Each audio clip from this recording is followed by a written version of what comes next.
You're back for more of the Nevers here on BuzzChomp, and I'm reacting to episode 1, the pilot episode.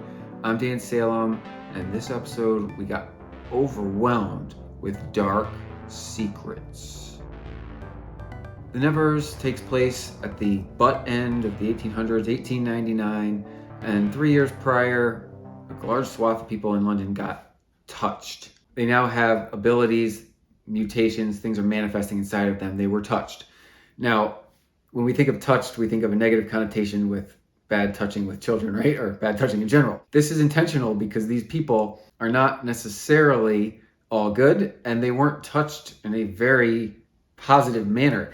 The entire city of London got sprayed by a spaceship with like this sparkly haze cloud, and then it activated in certain people those abilities. It was very, very dirty and dark. And this is a huge open secret. I mean, the pilot ended with this knowledge that they gave us. We didn't know it till the end, which was kind of very clever. And now we know that the entire city got sprayed by a spaceship in 1896.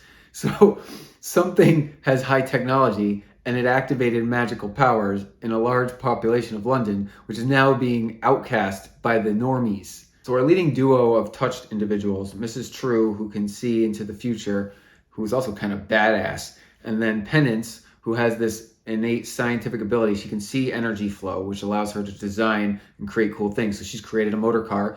Their carriage pooped a car. That was a great scene when they were escaping the opera, which got overrun by Mandi and her people of evil, demon-touched individuals. Initially, Penance and Mrs. True save Myrtle from these demon-like creatures.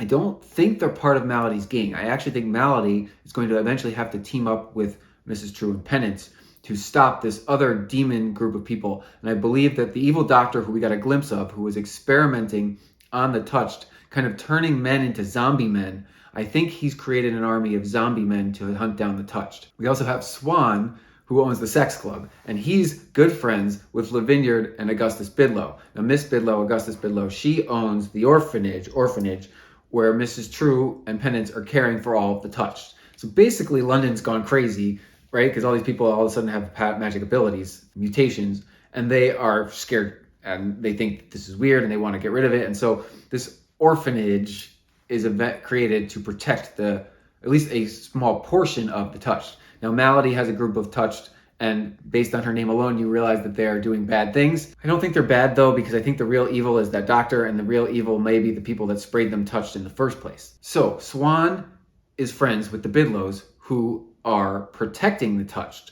And Lavinyard, I believe, is also touched. We saw him get touched when the spraying happened, but we don't know what his ability is yet. I think he's hiding it. Swan has teamed up with Frank Mandi, the head policeman in London, and they are trafficking the touched.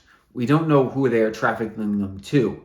We just know that he wants to turn his sex club into the ring-leading touch trafficking organization. And Frank Mandi doesn't have a lot of leverage. I think he owes a large debt to the sex club, so he's kind of forced into this. But he keeps showing up and getting every major case of someone being killed.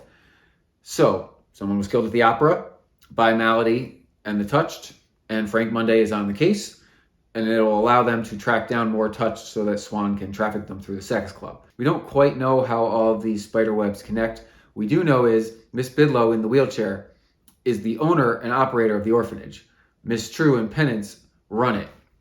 So she obviously has a soft spot for the touched. Her brother is touched, but I don't think anyone really knows it yet. The badassness of Mrs. True, like, yeah, she can see into the future, but she knows martial arts. She's really strong. She kicks everyone's butt.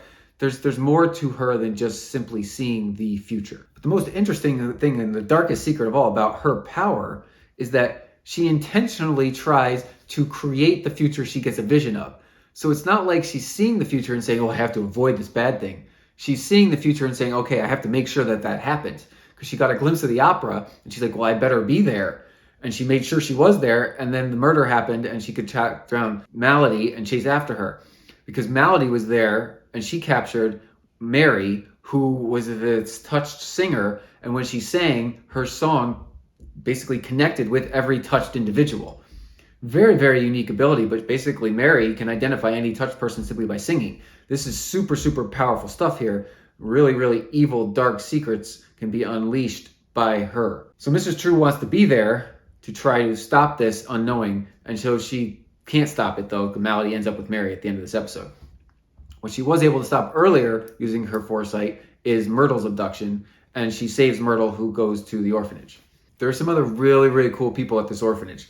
There's Dr. Horatio, who is a true healer. He can heal people legitimately, but he would be demonized if he was in the public eye. And there's Primrose, who is, I think, 7-8 times the size of a normal human. And so she's like a young teen girl. It's really amusing. She's just walking around. It's very cool. There's a lot of people. We haven't met them all yet. And they're all at this orphanage. Another dark secret that adds a true wrinkle to this is the beggar king, Declan, who Mrs. True is now like partnering with to help. She's like forcing him though, because they need protection. So the beggar king was protecting the orphanage, and now she's going to force his hand to help her and Penance in their quest to track down Malady. But there's the bigger, darker evil that they're really after that they don't know it yet, but we only kind of get a glimpse.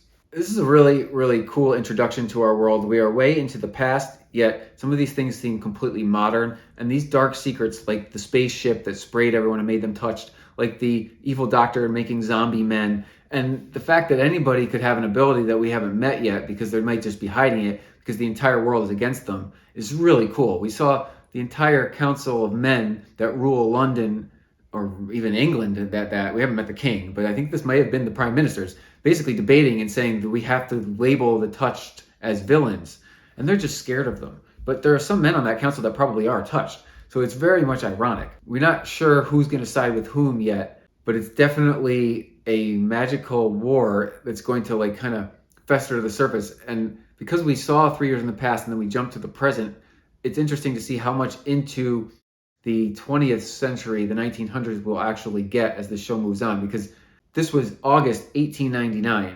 So we're very, very close to the next round of change. I'm Dan Salem. Subscribe to BuzzChomp for more of the Nevers and other great TV. And comment below, what's your favorite ability? And do you have any predictions? What is the dirtiest, darkest secret that you want to know about this cool new show? Woo!